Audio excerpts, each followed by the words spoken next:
30 நாள் சேலஞ்சில் இன்றைக்கி 4/5ங்க 1500 ரூபாயாவது சம்பாதிக்காமல் வீட்டுக்கு போகக்கூடாதுங்க. அப்புறம் சொல்ல மறந்துட்டேன், 1.5 மணி நேரத்தில் 250 ரூபா சம்பாரிச்சிட்டோம். அடுத்த வேலை ஸ்விக்கி இன்ஸ்டாமார்ட்டுக்கு வந்தாச்சுங்க. கிட்டத்தட்ட ஒரு 6 மணி நேரம் இந்த வேலை தான் பார்க்க போகிறோம். வேலைக்கு போக கஷ்டமாக தான் இருக்கும். நம்ம நிலைமையை யோசிச்சு பாருங்கள், இன்னும் ஏகப்பட்ட படி ஏற வேண்டியது இருக்குது. Ma'am Swiggy Instamart ma'am, location வந்துட்டேன்.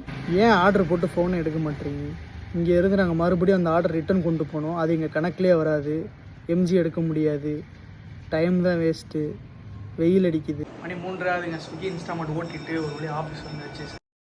இன்றைக்கி ஆஃபீஸில் வந்து பிரேக்குக்கு வந்து எல்லாத்துக்கும் எக் பப்ஸ். மணி 9 ஆயிடுச்சு மக்களே. டேட்டா என்ட்ரி வேலை முடிஞ்சிச்சு. ஒரு வழியாக முடிச்சாச்சுங்க. கரெக்டாக மணி 12 ஆகுது.